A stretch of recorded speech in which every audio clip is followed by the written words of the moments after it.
मैले वचनको शीर्षक चाहिँ ल्याएको छु, पूर्ण हृदयले प्रार्थना गर।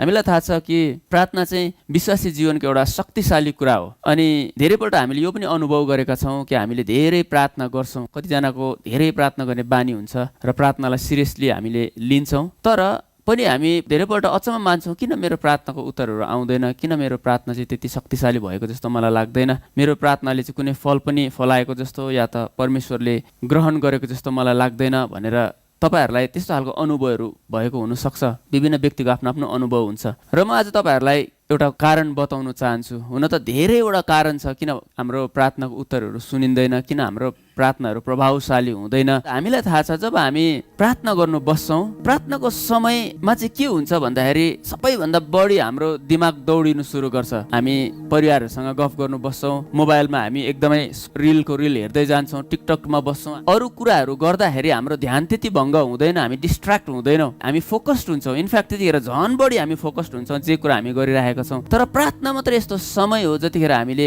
बस्दाखेरि त्यो समय छुट्याउँदाखेरि चाहिँ यति धेरै हाम्रो ध्यान भङ्ग हुन्छ अथवा हामी डिस्ट्र्याक्टेड हुन्छौँ। सबै कुराहरू चाहिँ त्यति नै खेर याद आउँछ। जब हामी प्रार्थना गर्नु बस्छौँ, ओ यहाँनिर फोन गर्नुपर्ने थियो, त्यति नै खेर फोन आउँछ, त्यति नै खेर फोनको नोटिफिकेसन बज्नु थाल्छ, ओ त्यति नै खेर मैले दुध उमालिरहेको थियो भनेर याद आउँछ, त्यति नै खेर ओ मैले पानी बसाइरहेको थिएँ, ला मैले त्यो व्यक्तिलाई फोन गर्नुपर्ने थियो, ला यो कुरा पो थियो भन्ने कुराहरू चाहिँ एकदमै धेरै हाम्रो दिमागमा त्यो कुराहरूले बम्बार्ड गर्छ। सबै सारा संसारको कुराहरू चाहिँ त्यति नै खेर सम्झना आउँछ। कहिले कहिले बिर्सेको कुरा, ओ मैले त्यो व्यक्तिलाई ऋण दिनुपर्ने थियो, ओ मैले यो गर्नुपर्ने थियो, त्यो गर्नुपर्ने थियो भन्ने कुराहरूले हाम्रो दिमाग भरिनु थाल्छ। अथवा अर्को भाषामा भन्नु भने एकदम ध्यान चाहिँ भङ्ग हुन्छ। अनि यसले के जनाउँछ भन्दाखेरि चाहिँ प्रार्थना चाहिँ साह्रै शक्तिशाली छ। हाम्रो आफ्नै शरीरले र शैतानले हामीलाई कुनै पनि रीतिले प्रार्थना गर्ने माहौल दिँदैन, हामीलाई प्रार्थना गर्नमा त्यसले मद्दत गर्दैन, तर अरू एङ्गलबाट फाइट ब्याक गर्छ। जब हामी प्रार्थना गर्न बस्छौँ, बरु हामी मण्डली आउँदा शैतानलाई प्रब्लम हुँदैन,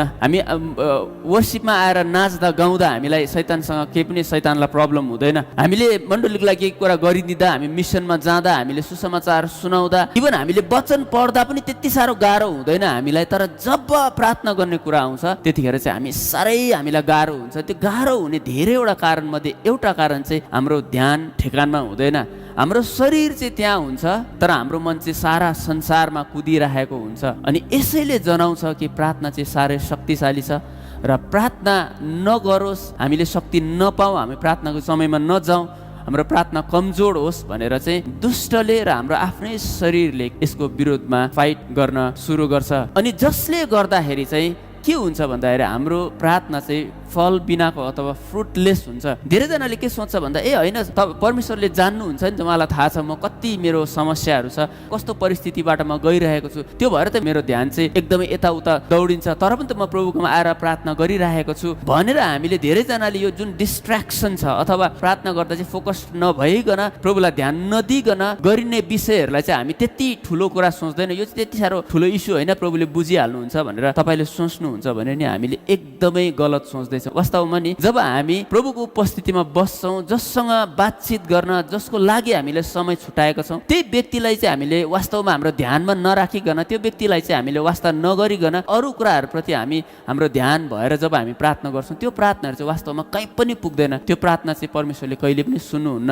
अनि किन भन्दाखेरि नि त्यस्तो प्रार्थनाहरूले चाहिँ परमेश्वरलाई अनादर गर्छ। जसको लागि तपाईँले समय छुटाउनु भएको छ, प्रार्थना जसको विषयमा हो, त्यो व्यक्तिलाई तपाईँले वास्ता गर्नुहुन्न, सम्झिनुहुन्न भने चाहिँ के हुन्छ, त्यसले चाहिँ उल्टा परमेश्वरलाई अनादर हुन्छ। तपाईँले हामीले यसरी याद गरौँ न, कुनै व्यक्तिलाई तपाईँले भेट्नुभयो तर जब कुराकानी हुँदै गर्छ, तपाईँ चाहिँ मोबाइल खेल्दै बसिराख्नु भएको छ, तपाईँले चाहिँ उसले भनेको कुरा सुन्नु भएको छैन, उसलाई तपाईँले हेर्नु पनि भएको छैन, तपाईँको ध्यान चाहिँ कता कता छ भने त्यो व्यक्तिलाई कति अनादर फिल हुन्छ। अब तपाईँको बारेमा मलाई थाहा छैन, तर म चाहिँ जब मैले बोल्दाखेरि कुनै व्यक्तिले सुन्दैन, कुनै व्यक्तिले मेरो कुराहरूलाई वास्ता गर्दैन भने दोस्रो पल्टदेखि म त्यो व्यक्तिसँग भेट्न चाहदिनँ, त्यो व्यक्तिसँग कुरा गर्न चाहदिनँ। किन भन्दाखेरि त्यो व्यक्तिले मेरो आदर गरेन, त्यो व्यक्तिले हाम्रो भेटघाटको कुनै पनि मान राखेन। हामी एउटा मान्छे भएर त जब हामीलाई कसैले हामी प्रति ध्यान नदिँदा, हामीलाई वास्ता नगर्दाखेरि हामीलाई त्यति अनादर फिल हुन्छ, त्यति हर्ट हुन्छ भने परमेश्वर जो सृष्टिकर्ता हुनुहुन्छ, जसले हाम्रो लागि सबै कुरा गर्नुभयो, जसले आदर खोज्नुहुन्छ, जसले महिमा खोज्नुहुन्छ, जसले आराधना खोज्नुहुन्छ, अनि आराधनाको एउटा इम्पोर्टेन्ट एउटा कन्टेन्ट, एउटा तत्त्व भनेको चाहिँ आदर हो। अनि त्यही कुरा, जुन कुरा हामीले परमेश्वरलाई सबैभन्दा बढी दिनुपर्ने हो, त्यही कुरा हामी परमेश्वरलाई दिँदैनौँ भने चाहिँ परमेश्वरलाई आदर गर्ने भन्दा बढी अनादर गर्छौँ। हामीले घरमा पाहुना नबोलाउनै राम्रो हुन्छ यदि हामीले पाहुनालाई अटेन्ड गर्न सक्दैनौँ भने। तर पाहुना हामीले घरमा बोलाउँछौँ, तर त्यो पाहुनासँग हामीले समय बिताउँदैनौँ, उसलाई वास्तव गर्दैनौँ भने के हुन्छ, उल्टा बरु नबोलाएको भए राम्रो हुन्थ्यो, तर बोलाएर हामीले उसको अनादर गरिरहेको हुन्छौँ। त्यस्तै गरेर जब तपाईँ र मैले पनि प्रभुको लागि समय छुट्याउँछौँ, उहाँ चाहिँ आइहाल्नुहुन्छ, उहाँ चाहिँ एक्साइटेड बन्नुहुन्छ, तर सारा संसारको सबै कुराहरू हामीले सोच्ने, प्रभुलाई चाहिँ हामीले वास्ता नगरिकन हामी प्रार्थनामा बस्छौँ भने के हुन्छ अरे त्यसले चाहिँ परमेश्वरलाई बडो अनादर गर्छ। उपदेशक 12:13 यसरी भन्छ, अब कुराको निष्कर्ष यही हो, परमेश्वरको भय राख र उहाँको आज्ञाहरू पालन गर, किनभने मानिसले गर्नुपर्ने सारा कर्तव्य यही नै हो। यो भय भनेको चाहिँ मान्छेको डर मानेको जस्तो कुनै पनिसमेन्ट या त प्रभुले मलाई दण्ड दिनुहुन्छ भन्ने प्रकारको डर भनेर बाइबलले भनेको होइन, तर भित्रैबाट परमेश्वरको आदर गर्नु। कुनै पनि मान्छेले हामीलाई देख्दा पनि आदर गर्नु, नदेख्दा पनि आदर गर्नु, त्यस्तो प्रकारको आदरलाई चाहिँ हृदयभित्रबाट आउने आदरलाई चाहिँ भय भन्छ। तर जुन आदर चाहिँ खालि अगाडि मात्रै गरिन्छ तर पछाडि चाहिँ कुरा काटिन्छ, त्यो प्रकारको आदरलाई चाहिँ भय भनेर बाइबलले भन्दैन। तर बाइबलले यहाँ के भन्दैछ, हितोपदेशले भन्दाखेरि चाहिँ परमेश्वरको भय राख। जब हामीले परमेश्वरको आदर गर्न सिक्दैनौँ तर उल्टा परमेश्वरलाई हामीले आदर गर्नु समय दिएर अनादर गर्छौँ नि, के हुन्छ भन्दाखेरि परमेश्वरले हाम्रो जीवनमा कामहरू गर्न सक्नुहुन्न। अब प्रार्थना नसुनिने कुरा त एउटा कुरा छ, प्रार्थना ग्रहण योग्य नहुने कुरा त एउटा कुरा छ, तर हामीले रिपिटेडली परमेश्वरको उपस्थितिमा जाँदै प्रभुलाई अनादर गर्दै, प्रभु म तपाईँको लागि समय छुट्याएको छु भनेर मानिलिनु तपाईँ मण्डलीमा आउनुहुन्छ र मण्डलीमा आराधना गर्दाखेरि चाहिँ हाम्रो ध्यान चाहिँ कता कता हुन्छ, तर मुखले चाहिँ हामी प्रभुको प्रशंसा र आदर गरेको जस्तो हामी गर्छौँ। मत्ती 15:8 र 9 यसरी भन्छ, यस जातिले मलाई ओठले मात्र आदर गर्छ तर तिनीहरूको हृदय मबाट टाढो छ। हामी सधैँ प्रभुलाई प्रार्थना त गर्छौँ, प्रभुलाई आराधना त हामी गर्छौँ, तर हाम्रो त्यो आराधना र त्यो प्रार्थनाहरू चाहिँ खालि मुखले मात्रै हुन्छ। हामीले कतैबाट पनि प्रभुलाई सम्झेको पनि हुँदैनौँ, हाम्रो ध्यानमा प्रभु हुँदैन पनि, उहाँलाई हामीले कुनै पनि प्रकारले सम्झेको हुँदैनौँ, खालि हाम्रो मुख मात्रै बरबराइरहेको हुन्छ। तपाईँ आफैले एकपल्ट विचार गर्नु, जब तपाईँ प्रार्थना गर्नु बस्नुहुन्छ कि साँच्ची नै तपाईँले जुन परमेश्वरसँग समय बिताउँदै हुनुहुन्छ त्यो परमेश्वरलाई सम्झिनुहुन्छ कि तपाईँले तपाईँको तन मन धन सब कुरा त्यो समयमा लगाउनुहुन्छ, या त तपाईँले आफ्नो शरीर मात्रै त्यहाँ राख्नुहुन्छ, अरू बाँकी तपाईँको मन र हृदय चाहिँ चारैतिर घुमिरहेको हुन्छ, सबै कुरा तपाईँले सम्झिराख्नुहुन्छ। तर त्यो व्यक्तिलाई चाहिँ तपाईँले, जुन व्यक्तिसँग तपाईँ समय बिताउनलाई बस्नु भएको छ, त्यो स्पेसल समय हो, त्यो एकदमै बहुमूल्य समय हो, त्यो समयलाई चाहिँ तपाईँले अनादर गरिराख्नु भएको छ, किनभने जुन व्यक्तिको लागि तपाईँ आउनु भएको छ त्यो व्यक्ति चाहिँ तपाईँको ध्यानमा छैन।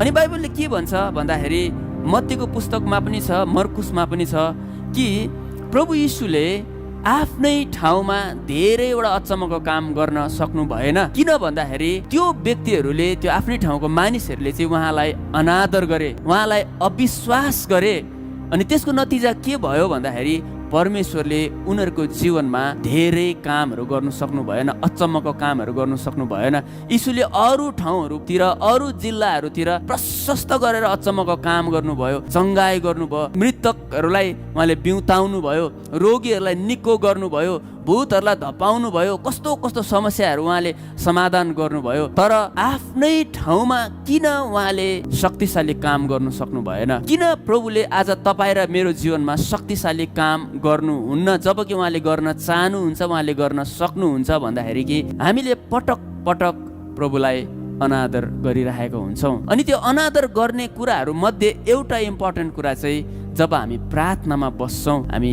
प्रभुलाई अनादर गर्छौँ, किनभने हाम्रो ओठले, हाम्रो शब्दले मात्र हामी प्रभुको लागि भजन गाउँछौँ, प्रशंसा गर्छौँ, तर हामीले कहिले पनि प्रभुलाई सम्झेका हुँदैनौँ, प्रभुलाई हेरेका हुँदैनौँ, उहाँप्रति हाम्रो ध्यान हुँदैन।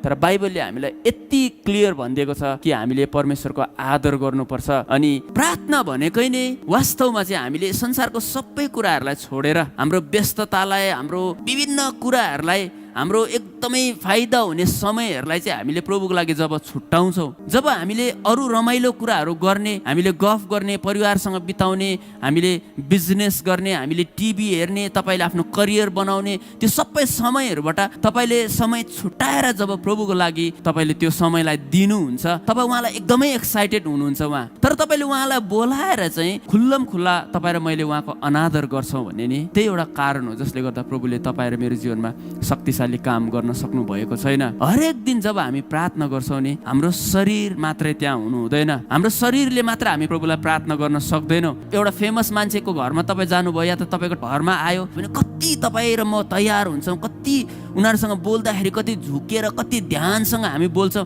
उनीहरूलाई अनादर हुन्छ कि भनेर हाम्रो आँखा उनीहरूदेखि हटाउँदैनौँ, हामी फोकस्ड हुन्छौँ मान्छेसँग। तर हरेक दिन हामीले प्रार्थना गर्दा चाहिँ परमेश्वरलाई मान्छेभन्दा तल्लो दर्जामा हामीले राखेर उहाँलाई खुल्लम खुल्ला हामीले अनादर गरिरहेका हुन्छौँ। त्यो भएर के हुन्छ भन्दाखेरि हाम्रो प्रार्थनाले हाम्रो जीवनमा काम गर्नुको सट्टा उल्टा त्यसले हानि ल्याइरहेको हुन्छ। हाम्रो प्रार्थना त शक्तिशाली हुँदैन, तर जुन काम परमेश्वरले हाम्रो जीवनमा गर्न चाहनुहुन्छ त्यो काम पनि उहाँले गर्न सक्नुहुन्न। जसरी यीशुले आफ्नै ठाउँमा शक्तिशाली कामहरू गर्नु भएन, किनभने त्यहाँको मानिसहरूले यीशुको अनादर गरे, उहाँलाई विश्वास गरेन। जब तपाईँहरूमा प्रार्थना गर्नु बस्छौँ, हाम्रो शरीर मात्रै प्रभु अगाडि नल्याउँ, हाम्रो त्यो बाहिरी शब्दहरू मात्रै त्यो रटेको त्यस्तोतिर प्रभु इन्ट्रेस्टेड हुनुहुन्न। प्रभु चाहिँ हामीमा इन्ट्रेस्ट हुनुहुन्छ, हाम्रो हृदयमा इन्ट्रेस्ट हुनुहुन्छ। अनि बाइबलले के भन्छ भन्दा जब हामी प्रभुको अगाडि आउँछौँ, प्रभुबाट केही खोज्छौँ, प्रभुको लागि जे पनि गर्छौँ नि, यिर्मिया 29:13 यसरी भन्छ, जब तिमीहरूले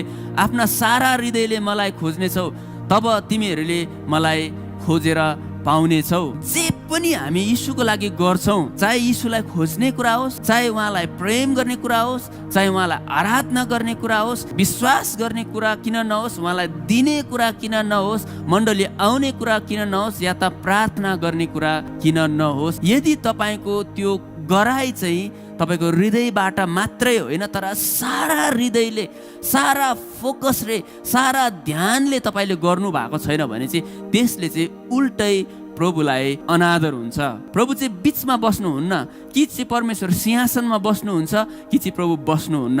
यदि तपाईँले प्रभुलाई सिंहासनमा राख्नु सक्नुहुन्न, यदि तपाईँले प्रभुलाई इन्भाइट गरेर उहाँलाई पुरै अटेन्ड गर्नु सक्नुहुन्न, पुरै तपाईँको तन मन धन दिनु सक्नुहुन्न भने त्यसले चाहिँ परमेश्वरलाई उल्टै अनादर हुन्छ। किन तपाईँ र मैले प्रभुलाई भेट्दैनौँ भन्दाखेरि किनभने हामीले सारा हृदयले प्रभुलाई खोज्दैनौँ। किन तपाईँ र मेरो आराधनाहरू चाहिँ ग्रहण योग्य हुँदैन भने चाहिँ हाम्रो आराधना गर्ने प्रभुभन्दा अरू कुराहरू बढी छ। हामीले प्रेम गर्ने कुरा चाहिँ प्रभुभन्दा अरू नै बढी कुराहरू छ। त्यो भएर जब हामी प्रार्थना गर्नु बस्छौँ या त आराधना गर्नु बस्छौँ, जुन कुरालाई हामी बढी प्रेम गर्छौँ त्यही कुरामा हाम्रो ध्यान हुन्छ। यीशुले भन्नुभएको छ, तिम्रो धन जहाँ छ तिम्रो मन त्यहीँ हुन्छ। तिमीले दुईटा मालिकको सेवा गर्न सक्दैनौ, कि चाहिँ तिमीले धनको सेवा गर्नुपर्छ कि चाहिँ तिमीले परमेश्वरको सेवा गर्नुपर्छ। तर हाम्रो प्रार्थना गराएमा जब हामी बस्छौँ नि, त्यतिखेर त्यसले क्लियरली बताइदिन्छ हाम्रो मन चाहिँ कता छ भनेर। यदि हाम्रो मन चाहिँ परमेश्वरतिर भएको भए हामी प्रार्थना गर्नु बस्दा, हामीले आराधना गर्दाखेरि चाहिँ हामीले सारा मनले, सारा ध्यानले, कन्सन्ट्रेसन, फोकस चाहिँ हाम्रो प्रभुमा हुन्थ्यो। किनभने यो चाहिँ प्रभुसँगको हाम्रो सङ्गति हो। प्रार्थना भनेको चाहिँ रीतिथिति होइन, माग्ने कुरा होइन। तर यदि हामी तपाईँ प्रभुसँग बस्दै हुनुहुन्छ भने, यदि प्रभुलाई तपाईँले इन्भाइट गरिसक्नु भएको छ भने प्रभुले के चाहनुहुन्छ, अब यसले मलाई पुरै रूपले मलाई आदर गरोस्, पुरै रूपले यसले जे भन्नु छ मलाई भनोस्, मतिर यसको ध्यान होस् भनेर उहाँले चाहनुहुन्छ। तर हाम्रो ध्यान हुँदैन, हाम्रो ध्यान त्यहीँनिर हुन्छ जहाँ हाम्रो मन छ। अनि प्रार्थनाको समयले क्लियरली देखाइदिन्छ। त्यो भएर धेरै जस्तो हाम्रो प्रार्थना र हाम्रो आराधनाहरू चाहिँ प्रभुको अगाडि ग्रहण योग्य नभएको, किनभने हामी प्रार्थना त गर्छौँ तर हाम्रो शरीर मात्रै त्यो ठाउँमा हुन्छ। हामी आराधना गर्न त मण्डलीमा आउँछौँ तर शरीरले मात्र हामी नाच्छौँ, उफ्रन्छौँ। हामीले गीतहरू त गाउँछौँ तर तिमीहरूको ओठले मात्रै मेरो गीत गाउँछौ, तिमीहरूको ओठले मात्रै ओठे आराधना, ओठे प्रार्थना, ओठे प्रशंसा तिमीहरू गर्छौ। हामी एउटा पनि प्रभुलाई सम्झिँदैनौँ। इनफ्याक्ट त्यो समयहरूमा तपाईँले विचार गर्नुहोस् आफैलाई, हाम्रो ध्यानमा इस्यु हुँदै हुँदैन, त्यो पिक्चरमा इस्यु हुँदैन, हामी कता कता सम्झेर हामी डिस्ट्र्याक्टेड भएर सारा संसारको बोझ लिएर बसिरहेका हुन्छौँ। तर तपाईँले कुनै पनि कुरा प्रभुलाई गर्दै हुनुहुन्छ भने चाहिँ उहाँको वचनले एकदमै क्लियर भनेको छ कि हामीले सारा हृदयले गर्नुपर्छ। यदि हामीले सारा हृदयले गर्दैनौँ, हामीले अलिकति पनि हाफ हार्टेड, अलिकति पनि हामीले हाम्रो ध्यानहरूलाई चाहिँ डिभाइड गऱ्यौँ, हामीले चाहिँ विभाजन गरेर अलिकति चाहिँ प्रभुलाई दिन्छु, आधा उदा चाहिँ म उता सम्झिन्छु भनेर हामीले प्रार्थनामा आउँछौँ भने त्यस्तो प्रार्थना कहीँ पनि पुग्दैन। हामी जब प्रार्थना गर्नु बस्छौँ त्यतिखेर नोटिफिकेसन आउँछ, नोटिफिकेसनले हाम्रो ध्यान हुन्छ, प्रार्थना पनि गर्नु बसिरहेको हुन्छ, हामी मोबाइलमा फेसबुक पनि हेरिरहेको हुन्छौँ। 10 पल्ट हामीले प्रार्थनाबाट उठेर टोइलेट जानुपर्ने या त हामीलाई छटपट्टि भएको कुराहरू हामीलाई थाहा भइरहेको हुन्छ है। त्यतिखेर नै हामी प्रार्थनै गर्ने बेलामा चाहिँ सबैभन्दा बढी निन्द्रा हामीलाई लाग्छ। त्यसले के बुझाउँछ भन्दाखेरि नि हामीले प्रार्थनालाई बुझेका छैनौँ, हामीले प्रार्थनालाई बुझेको छैनौँ अनि हाम्रो इग्नोरेन्समा हामीले परमेश्वरलाई अनादर गरेको हुन्छौँ। प्रार्थना भन्ने कुरा चाहिँ परमेश्वरसँगको हाम्रो फेलोसिप हो, पवित्र आत्मासँगको हाम्रो स्पेसल समय हो अनि यो चाहिँ उहाँले साह्रै मन पराउनुहुन्छ। इनफ्याक्ट तपाईँ र मैले बुझ्यौँ भने प्रार्थनाको समय जस्तो शक्तिशाली समय चाहिँ हाम्रो अरू समयहरू छैन। तपाईँले अफिसमा काम गर्ने समय, तपाईँ धेरै कमाउने मोमेन्टहरू, तपाईँले इन्जोय गर्ने मोमेन्टहरू, तपाईँलाई फाइदा हुने समयहरू भन्दा हजारौँ गुणा शक्तिशाली प्रार्थनाको समय हो। त्यो भएर दाउदले भन्छ प्रभुको उपस्थितिमा बिताएको एक दिन संसारमा बिताएको हजारौँ दिनभन्दा शक्तिशाली छ। त्यो भएर शैतान प्रार्थना नगरोस् भनेर पछि लागि पर्छ, हाम्रो शरीर हाम्रो पछि लागि पर्छ, अन्धकारको शक्तिहरू पछि लागि पर्छ ताकि हामी प्रार्थनामा नबसौँ। जसरी भए पनि हाम्रो प्रार्थनालाई कमजोर बनाऊ। अनि त्यो कमजोर बनाउने एउटा टेक्निक, एउटा तरिकाहरू मध्ये एउटा तरिका चाहिँ के हो त भन्दाखेरि हाम्रो ध्यानलाई चाहिँ सारा संसारमा डिस्पर्स गरिदिन्छ। तर मैले तपाईँहरूलाई भनिरहेको छु त्यसले चाहिँ केवल तपाईँ र मेरो प्रार्थना कमजोर मात्रै हुँदैन, त्यसले चाहिँ परमेश्वरलाई सिधा सिधी अनादर गर्छ। तपाईँ र मैले यसरी बुझौँ कि प्रभु त्यहाँ कहिले पनि आउनु भएको छैन।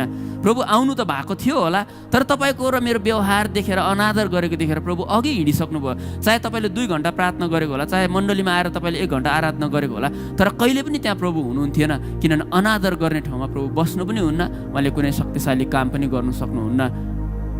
सो जति पनि प्रार्थनाहरू आजसम्म हामीले गऱ्यौँ, जुन प्रार्थनामा हामीले प्रभुलाई सम्झेका थिएनौँ, हाम्रो मनहरू चाहिँ अरूतिर थियो, त्यो सबै प्रार्थनाहरू चाहिँ कहिले पनि प्रभुले सुन्नु भएको छैन। मैले तपाईँहरूलाई स्ट्रेट भन्दैछु, हामीले धेरैपल्ट सोच्छौँ प्रभुले बुझ्नुहुन्छ, प्रभुले मेरो अवस्थाहरू बुझ्नुहुन्छ, म कस्तो दौडबाट गइरहेको छु। हो, प्रभुले तपाईँको परिस्थिति बुझ्नुहुन्छ, तपाईँको कमजोरी पनि बुझ्नुहुन्छ, तपाईँले घरिघरि पाप गर्दाखेरि त्यो पनि प्रभुले बुझ्नुहुन्छ। तर प्रभुलाई अनादर गर्ने कुरा चाहिँ उहाँले कहिले पनि बुझ्नुहुन्न। प्रभुले अनादर चाहिँ कहिले पनि एक्सेप्ट गर्नुहुन्न। कुनै पनि कुरा तपाईँले आधा हृदयले प्रभुलाई अनादर गरेर संसारको मान्छेलाई भन्दा पनि तल्लो ठाउँमा राखेर जब प्रभुलाई तपाईँले व्यवहार गर्नुहुन्छ नि, त्यो कुरा चाहिँ प्रभुले बुझ्नुहुन्न। त्यो भएर हामी यो नभनौँ ओ मेरो अवस्था यस्तै छ त्यो भएर त म प्रार्थना गर्न सक्दिनँ, प्रार्थना गर्नु बस्दा म डिस्ट्र्याक्टेड हुन्छु, म कता कता सोची पठाउँछु, किनभने मेरो ऋण छ, मेरो शरीरमा रोग छ, या त म चाहिँ यस्तो परिस्थितिमा छु, मेरो अहिले यो केसहरू चलिरहेको छ है, मलाई यस्तो भइरहेको छ, त्यो भएर म प्रार्थना गर्नु सक्दिनँ। तर पनि त म प्रभुको लागि प्रार्थनामा आइदिनु नै पनि त ठुलो कुरा हो। प्रभुलाई गुण गरेको जस्तो खालको हामी भन्छौँ, के पनि ठुलो कुरा होइन। अझै म तपाईँहरूलाई सिधै भनिदिन्छु, यदि तपाईँले त्यो प्रकारले आजसम्म जतिवटा पनि प्रार्थना गर्नुभएको छ, जुन प्रार्थनाले प्रभुको अनादर भएको छ, जुन प्रार्थनामा प्रभुलाई बोलाएर तपाईँ चाहिँ कता कता घुम्नु गएको जस्तो तपाईँको मन चाहिँ सारा संसारमा गएको छ भने त्यस्तो एउटा प्रार्थना पनि प्रभुले सुन्नु भएको छैन। तपाईँले विचार गर्नुहोस् कतिवटा प्रार्थना तपाईँले आजसम्म गर्नुभएको छ, कतिपल्ट तपाईँले आराधना गर्नुभयो र त्यो आराधना र प्रार्थना गर्दै गर्दा कतिपल्ट चाहिँ प्रभुलाई आदर हुने प्रकारले सृष्टिकर्ता परमेश्वरसँग मैले समय बिताउँदैछु, म कति झुक्नुपर्छ। आराधनाको एउटा एक्सप्रेसन चाहिँ के हो भन्दा नि सृष्टिकर्ताको अगाडि हामी झुक्ने, हामी बाउ गर्ने, हामी चाहिँ लम्पसार परेर हामीले उहाँलाई हेर्नु पनि नसक्ने हो। पुरानो समयमा चाहिँ के हुन्थ्यो भन्दा जब राजाहरूको अगाडि मान्छेहरू आउँथ्यो उनीहरूले टाउको उठाएर हेर्नु सक्थेन, उनीहरूले बोल्दा पनि उनीहरू चाहिँ नाक भुइँमा छुएर घोप्टो परेर बोल्नु पर्ने हुन्थ्यो, त्यस्तो आदर हुन्थ्यो। अनि आराधनाको एउटा अर्थ चाहिँ के हो भन्दाखेरि हामी प्रभुको अगाडि सरेन्डर हुनु, झुक्नु, उहाँलाई यस्तो आदर दिनु, यस्तो आदर दिनु कि कहीँबाट पनि हाम्रो बोलीबाट होस्, हाम्रो टाउको उठाइबाट होस्, हाम्रो हावभावले होस्, कतैबाट पनि प्रभुलाई अनादर चाहिँ नभएको होस्। भनेपछि आजसम्म तपाईँ र मैले कति प्रार्थना गरेको छौँ, तर हरेक प्रार्थना हामीले कसरी गरेका छौँ, त्यो प्रार्थना गर्दै गर्दा हाम्रो मन कतातिर थियो, हाम्रो हाम्रो शरीर त त्यहाँ थियो होला, हामीले जुन शब्द बोल्दै थियौँ हामीले प्रभुलाई साँच्चै नै भन्दै थियौँ, प्रशंसा होइरहोस् ईश्वरको गीत हामीले गाइरहेको हुन्छौँ। तर त्यो गीत हाम्रो प्रार्थना, हाम्रो प्रशंसाको आवाज प्रभुको अगाडि बनिरहेको थियो, या त हाम्रो ओठले मात्रै त्यो गीत गाइरहेका थियौँ तर हाम्रो ध्यान चाहिँ कता कता छरिरहेको थियो। कतिपल्ट तपाईँ र मैले आजसम्म प्रार्थना गऱ्यौँ, आराधना गऱ्यौँ, प्रशंसा गऱ्यौँ, तर यो गर्दै गर्दा हाम्रो मन कतातिर थियो भन्ने कुराले नै तपाईँको आजसम्मको कतिवटा प्रार्थना सुनाइ भयो, कतिवटा प्रार्थना चाहिँ खेर गयो भन्ने कुरा निर्णय गर्छ। प्रभुको अगाडि ग्रे एरिया छैन। मैले अघि पनि तपाईँहरूलाई भने कि तपाईँले परमेश्वरलाई सिंहासनमा राख्नुपर्छ, सिंहासनभन्दा मुनि परमेश्वर बस्नुहुन्न। अनादरको ठाउँ त झन् परमेश्वरले घृणा गर्नुहुन्छ। अनादर गरेर हाम्रो जीवनमा परमेश्वरले कुनै पनि काम गर्नुहुन्छ भनेर हामीले कहिले पनि सोच्नु हुँदैन। त्यसैले गर्दाखेरि यदि तपाईँले प्रार्थना गर्न चाहनुहुन्छ भने यो कुरा यीशु ख्रीष्टले आफैले भन्नुभएको छ। उहाँले एकदम स्पेसिफिकली यो डिस्ट्र्याक्सनको कुराहरूलाई भन्नुभएको छ मत्ती 6:6मा, तर तिमी जब प्रार्थना गर्दछौ आफ्नो भित्री कोठामा पस र ढोका थुनेर गुप्तमा हुनुहुने तिम्रा पितालाई आराधना गर र गुप्तमा हुनुहुने तिम्रो पिताले तिमीलाई इनाम दिनुहुनेछ। यहाँनिर एक दुईवटा शब्द यीशुले भन्नुभएको छ, आफ्नो भित्री कोठामा पस र ढोका थुनेर भनेर भनेको छ। ढोका थुन्नु भनेको के हो भन्नुहोस् त? यसको गहिरो अर्थ चाहिँ जति पनि हाम्रो डिस्ट्र्याक्सन्सहरू छ नि, जति पनि हाम्रो यदि हामी बाहिर बस्दाखेरि जति पनि कुराहरूले हामीलाई भुल्याउने कुराहरूलाई चाहिँ हामीले बाहिर राखेर हाम्रो सबै चिन्ता फिक्री, हाम्रो बोझ, हाम्रो फोन, हाम्रो अर्जेन्ट कुराहरू तपाईँले के गरिराख्नु भएको छ, कता पानी खोलिराख्नु भएको छ, कता दुध बसाइराख्नु भएको छ, कुन व्यक्तिलाई बोलाइराख्नु भएको छ, कुन व्यक्तिलाई फोन गर्नुपर्ने थियो, कुन व्यक्ति तपाईँलाई भेट्नु आउनुपर्ने थियो, कसको ऋण चुक्ता गर्नुपर्ने थियो, यो सबै कुराहरूलाई चाहिँ ढोकादेखि बाहिर राखेर ढोकालाई बन्द गरेर केवल गुप्तमा हुनुहुने परमेश्वरसँग मात्रै बस्नको लागि त्यो समय छुट्याउनु भनेर चाहिँ यीशुले भन्नुभयो तिमीले ढोका थुम्नु। अनि यो कुरा हामी यीशुको आफ्नै प्रार्थनाबाट पनि हामी थाहा पाउँछौँ। जब यीशु फास्टिङ बस्नुभयो, उपवास बस्नुभयो, बाइबलले भनेको छ कि उहाँ चाहिँ उजाड स्थानमा जानुभयो। किन उजाड स्थानमा? किनभने यीशु घरमा बसेको भए त कामहरू आउँथ्यो, मान्छे भेट्न आउनु पर्थ्यो, खानु पर्थ्यो, साथी आउँथ्यो, यो गर्नु पर्थ्यो, त्यो गर्नु पर्थ्यो, सारा डिस्ट्र्याक्सन हाम्रो ध्यानलाई भङ्ग गर्ने अर्जेन्ट कुराहरू आउन सक्छ नि त। त्यो भएर यीशुले उजाड स्थान चुन्नुभयो जहाँनिर चाहिँ कुनै डिस्ट्र्याक्सन हुँदैन, भुलिने कुरा हुँदैन, सम्झिने कुराहरू हुँदैन, गर्नुपर्ने कुरा हुँदैन। त्यहाँ चाहिँ सबै कुरादेखि लिएर आइसोलेट भएर एक्लै यीशु उजाड स्थानलाई उहाँले चुन्नुभयो।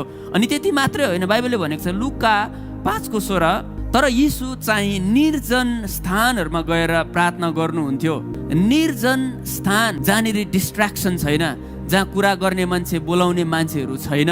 यो कुरा यीशुले कसरी हामीले प्रार्थना गर्नुपर्छ, कुन कुराले हाम्रो प्रार्थनालाई चाहिँ काम नलाग्ने बनाउँछ, कुन कुराले परमेश्वरलाई आदर गर्नुको सट्टा अनादर गर्छ भन्ने कुराहरू बताउनलाई यीशुले भन्नु मात्रै भएन, तर उहाँले आफ्नो जीवनबाट पनि क्लियरली देखाउनु भयो। उहाँ बिहानै उठ्नुहुन्थ्यो।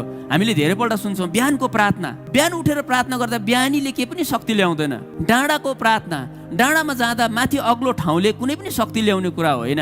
Whole night prayer, fasting, isolated ठाउँहरूमा गएर गर्ने प्रार्थनाहरू हामी भन्छौँ, यो एक्टिभिटीहरू आफैमा कुनै शक्ति छैन। तर एउटा इम्पोर्टेन्ट कुरा डाँडाको प्रार्थना, राति उठेर गरिने प्रार्थना, whole night prayer, prayer tower, fasting, कोठा थुनेर गर्ने प्रार्थनाहरू, यसमा एउटा इम्पोर्टेन्ट कुरा चाहिँ के हो? किन यो कुराहरू इम्पोर्टेन्ट छ भन्दा यो कुराहरूले चाहिँ तपाईँलाई डिस्ट्र्याक्सन फ्री बनाउँछ। तपाईँको ध्यान चाहिँ प्रभुमा मात्रै केन्द्रित हुने वातावरण बनाउँछ। किनभने तपाईँ जब डाँडामा जानुहुन्छ, तपाईँ कामदेखि, घरदेखि, साथीभाइदेखि तपाईँ टाढा जानुहुन्छ, जसरी यीशु उजाड स्थानमा जानुभयो। जब तपाईँ टावरमा जानुहुन्छ, तपाईँ सबै तपाईँको कामको डिस्ट्र्याक्सनदेखि टाढा जानुहुन्छ। जब तपाईँ बिहानै उठेर प्रार्थना गर्नुहुन्छ या त तपाईँ राति प्रार्थनामा बस्नुहुन्छ, त्यतिखेर तपाईँको कुनै पनि अरू कामहरूले तपाईँको ध्यानलाई भङ्ग गर्दैन, ताकि तपाईँ चाहिँ यीशुसँग फुल्ली तपाईँको तन मन धन उहाँमा फोकस्ड होस्, ताकि त्यो प्रार्थनाको समय, त्यो यीशुसँगको एकदमै बहुमूल्य र प्रेसियस समय चाहिँ साँच्चै नै अर्थपूर्ण होस्। अनि जब त्यो प्रकारले हामी प्रार्थना गर्छौँ नि, परमेश्वरलाई चाहिँ त्यो कुराले साह्रै आदर हुन्छ।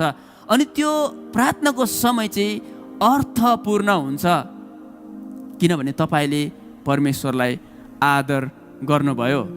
तर क्राउडेड माइन्ड लिएर, नोइजी माइन्ड लिएर, अथवा हल्लाले भरिएको, क्राउडले भरिएको, संसारको चिन्ता र फिक्रीले भरिएको, सारा सोच र विचारले, तपाईँको कामको इस्युजहरूले भरिएको दिमाग लिएर जब तपाईँ प्रार्थनामा बस्नुहुन्छ नि, तब तपाईँ कनेक्ट हुन सक्नुहुन्न प्रभुसँग। जसरी हामीले फोनको टावर नलाग्दाखेरि हामी कनेक्सन हाम्रो लुज हुन्छ, हामीले फोन गर्न सक्दैन, बातचित गर्न सक्दैनौँ नि। जब हाम्रो दिमाग चाहिँ फगी हुन्छ, हाम्रो दिमाग चाहिँ सारा संसारको कुराहरूले बोझले भरिएको हुन्छ, त्यतिखेर चाहिँ के हुन्छ भन्दाखेरि हामी प्रभुसँग कनेक्ट हुन सक्दैनौँ, उहाँलाई हामी फोकस गर्न सक्दैनौँ, उहाँसँग हाम्रो सिग्नल मिल्दैन। त्यो क्राउडेड र नोइजी माइन्डले चाहिँ क्ल्यारिटी हुँदैन, स्पष्टता हुँदैन, प्रभुको आवाजलाई हामी सुन्नु सक्दैनौँ, प्रभुलाई हामी खुलेर भन्न सक्दैनौँ, हामीले भन्नु खोजेको कुराहरूको सिग्नल नै मिल्दैन जब हामी डिस्ट्र्याक्टेड भएर प्रार्थना गर्छौँ। त्यही भएर यीशुले भन्नुभयो, जब तिमीहरू प्रार्थना गर्छौ ढोका थुन, गुप्त ठाउँमा जाऊ। यीशु आफै पनि उजाड स्थानमा जानुभयो, निर्जन स्थानहरूमा जानुभयो। किन यो समयहरू, यस्तो ठाउँहरू इम्पोर्टेन्ट छ? किन भन्दाखेरि त्यसले हामीलाई प्रभुसँगको स्पेसल समयलाई चाहिँ आदरपूर्ण, एकदमै शक्तिशाली बनाउनलाई मद्दत गर्छ। त्यसैले गर्दाखेरि आज मैले तपाईँहरूलाई किन हामीले शक्तिशाली प्रार्थनाहरू गर्न सक्दैनौँ, अथवा कसरी चाहिँ हामीले प्रार्थना गर्ने, जुन प्रार्थना चाहिँ परमेश्वरको अगाडि ग्रहण योग्य हुन्छ, जुन प्रार्थना चाहिँ शक्तिशाली हुन्छ, जुन प्रार्थनाले चाहिँ फलहरू ल्याउँछ, जुन प्रार्थनाले चाहिँ परमेश्वरलाई चाहिँ आदर तुल्याउँछ। अनि त्यो कारणहरू मध्ये आज मैले तपाईँहरूलाई एउटा कारण बताएँ। त्यो प्रार्थना, जुन प्रार्थनामा तपाईँको शरीर मात्रै छ तर तपाईँको मन प्रभुमा छैन भने चाहिँ त्यो प्रार्थनाहरूले चाहिँ प्रभुले गर्न लागेको शक्तिशाली कामहरू पनि हाम्रो जीवनबाट हटाइदिन्छ। प्रभु कहिले पनि त्यस्तो ठाउँहरूमा आउनुहुन्न जुन ठाउँमा प्रभुको अनादर हुन्छ। तपाईँको जीवनमा प्रभु आउनु सक्नुहुन्न, किनभने पटक पटक तपाईँ र मैले प्रभुलाई यस्तै प्रकारले अनादर गरिरहेका हुन्छौँ। यीशुको कुरालाई म फेरि पनि एकपल्ट पढिदिन्छु। मत्ती 6 को 6, तर तिमीहरू जब प्रार्थना गर्दछौ आफ्नो भित्री कोठामा पस र ढोका थुनेर गुप्तमा हुनुहुने तिम्रो पितालाई प्रार्थना गर, र गुप्तमा हुनुहुने तिम्रो पिताले तिमीलाई इनाम दिनुहुनेछ। आमेन। सो आजदेखि जब जब पनि तपाईँ प्रार्थना गर्न बस्नुहुन्छ, आफैलाई डिस्ट्र्याक्सन फ्री बनाउनुहोस्। म कसरी डिस्ट्र्याक्सन फ्री बनाउने भन्ने कुरा आज मेरो विषय होइन, तर मेरो विषय चाहिँ डिस्ट्र्याक्सनले चाहिँ तपाईँको प्रार्थनालाई बिगारिदिन्छ। तपाईँको ध्यान भङ्ग अथवा तपाईँको मन प्रार्थनामा नहुँदाखेरि चाहिँ त्यो प्रार्थनाको तपाईँले छुट्याउनु भएको 1 घन्टा, 2 घन्टा, आधा घन्टा, 15 मिनट जतिसुकै भए पनि त्यो प्रार्थना कहिले पनि प्रभुको अगाडि सुनिएको थिएन, कहिले पनि प्रभुले ग्रहण गर्नुभएको छैन, र आज पनि उहाँले ग्रहण गर्नुहुन्न। त्यसैले गर्दाखेरि जब जब तपाईँले र मैले प्रार्थना गर्नु हामी बस्छौँ, जहिले पनि सबभन्दा पहिला पवित्र आत्मालाई हामी सहायता मागौँ कि पवित्र आत्मा, अब म प्रार्थना गर्नु बस्दैछु, म तपाईँसँग समय बिताउनु बस्दैछु। मेरो दिमागमा धेरै बोझहरू छ, मेरो धेरै चिन्ता फिक्रीहरू छ, मेरो जीवनमा अहिले चलिरहेको धेरै कुराहरू छ, तर जब म तपाईँको उपस्थितिमा बस्छु त्यो सबै कुराहरूलाई पन्साएर, त्यो सबै कुराहरूलाई चाहिँ टाढा राखेर म केवल तपाईँको मुहारलाई मात्र हेर्न चाहन्छु, मेरो हृदयलाई तपाईँतिर फोकस गर्न चाहन्छु। हामीलाई बाइबलको घटना थाहा छ, पत्रुसले आँधी हुरीमा जब फोकस गर्यो, उसको फोकसलाई चाहिँ प्रभु यीशुदेखि चाहिँ आँधी हुरीतिर लगायो, तब पत्रुस डुब्न सुरु गर्यो। प्रार्थनाको समयमा हाम्रो पनि त्यस्तै हुन्छ। हामी प्रभुको लागि समय छुटाउँछौँ, तर हाम्रो फोकस चाहिँ हाम्रो आँधी हुरी, हाम्रो चिन्ता फिक्री, हाम्रो चलिरहेको करेन्ट इस्युजहरूमा भइरहेको हुन्छ। अनि त्यो भएर हामी पत्रुस जस्तै डुब्न सुरु गर्छौँ। यीशु अगाडि हुँदा हुँदै पनि हाम्रो जीवनमा उहाँले केही काम गर्नु सक्नु भएन। यीशु अगाडि हुनुहुन्थ्यो, अघि त यीशुलाई हेरेर पत्रुस अगाडि बढ्दै थियो। उसको फोकस जबसम्म यीशुमा अडिरहेको थियो, ऊ पानीमाथि हिँडिरहेको थियो, ऊ समुद्रमाथि हिँडिरहेको थियो। तर जुन समयमा उसको फोकस यीशुदेखि हटेर छालहरूतिर गयो, हुरीतिर गयो तब के भयो? ऊ डुब्नु सुरु गर्यो। सिद्धान्त चाहिँ सिम्पल छ, सिद्धान्त चाहिँ क्लियर छ। अनि त्यो सिद्धान्त चाहिँ के हो भन्दाखेरि जब हामी यीशुसँग बस्छौँ हाम्रो ध्यान पनि यीशुमै हुनुपर्छ। हाम्रो केन्द्र हामीले उहाँलाई नै बनाउनु पर्छ। हामी टोटली उहाँप्रति सरेन्डर्ड, समर्पित हुनुपर्छ। अनि त्यो प्रार्थना जस्तो शक्तिशाली प्रार्थना अरू हुन सक्दैन। म तपाईँहरूलाई उत्साह दिन चाहन्छु, जतिवटा पनि प्रार्थनाहरूद्वारा हामीले प्रभुलाई अनादर गरेछौँ जानेर अन्जानमा, त्यही भएर बाइबलले भन्छ मेरो प्रजाहरू ज्ञानको कमीले मरिरहेका छन्। यस्तै प्रकारको ज्ञानहरू जुन लुकेर बसेको हुन्छ हामीले व्यवस्था गर्छौँ, भइहाल्छ भन्छौँ, तर वास्तवमा त्यसले हामीलाई मारिरहेको हुन्छ। वास्तवमा प्रभुले दिने जीवनहरू हामीबाट खोसिरहेको हुन्छ। वास्तवमा त्यस्तै खालको अज्ञानताले गर्दा परमेश्वरले हाम्रो जीवनमा उहाँले गर्नु खोज्दा खोज्दै पनि शक्तिशाली काम गर्न सक्नु भइरहेको हुँदैन। त्यही भएर जब जब आजदेखि तपाईँहरूमा प्रार्थना गर्नु बस्छौँ हामीले यो कुरालाई स्योर गरौँ, अब म चाहिँ सृष्टिकर्ता परमेश्वरसँग समय बिताउन जाँदैछु। त्यो भएर मैले यो समयलाई चाहिँ स्पेसल बनाउनु पर्छ। तपाईँले त्यस्तो समयहरू चुन्नुपर्छ, त्यस्तो ठाउँहरू चुन्नुपर्छ जतिखेर तपाईँ डिस्ट्र्याक्ट हुनुहुन्न।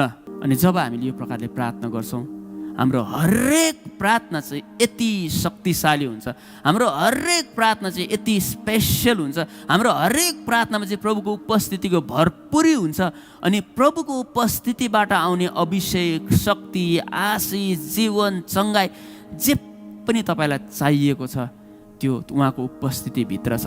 तर उहाँको उपस्थिति चाहिँ अनादरबाट आउँदैन। तपाईँले होस हवास फुल, त्यही भएर बाइबलले के भन्छ भनेर तैँले आफ्नो परमप्रभुलाई सारा हृदयले, सारा प्राणले, सारा शक्तिले, सारा समझले उहाँलाई प्रेम गर्नु। अनि यो प्रेमको मात्रै कुरा होइन, यो प्रभुलाई गरिने हरेक कुरा चाहिँ यही लेभलमा, यही महिमामा हामीले गर्नुपर्छ। अनि जब तपाईँले प्रार्थना गर्नुहुन्छ तपाईँको प्रार्थनाको महिमा पनि त्यही प्रकारको हुन्छ। त्यो प्रार्थना चाहिँ साह्रै शक्तिशाली हुन्छ, त्यो प्रार्थना चाहिँ विश्वासले भरिएको हुन्छ, त्यो प्रार्थना चाहिँ प्रभुको उपस्थितिले भरिएको हुन्छ। अनि त्यस्तो प्रार्थनाले चाहिँ अब के गर्नु सक्छ तपाईँ आफैले विचार गर्नुहोस्। तपाईँले सही अर्थमा प्रार्थना गरिराख्नु भएको हुन्छ। सो म विश्वास गर्छु र तपाईँहरूलाई चुनौती पनि म दिन चाहन्छु। यो मेरो आफ्नै लागि पनि चुनौती थियो र जब मैले यो प्रकाशलाई पाएँ, मैले अहिले प्रार्थना गर्दा जहिले पनि म पहिल्यै यो कुरालाई स्योर गर्छु मेरो कुन कुन कुराले ध्यानलाई हटाउँछ। त्यही भएर समयहरू छान्दै गर्दा, ठाउँहरू छान्दै गर्दा पनि त्यो प्रकारले हामीले छानौँ जसले गर्दा हामी डिस्ट्र्याक्ट हुनु नपरेको होस्। अनि त्यस्तो प्रार्थनामा परमेश्वरको उपस्थिति शक्तिशाली हुन्छ। अनि परमेश्वर र हाम्रो फेलोसिपले चाहिँ धेरै शक्तिशाली कुराहरू हाम्रो जीवनमा गर्न सक्छ।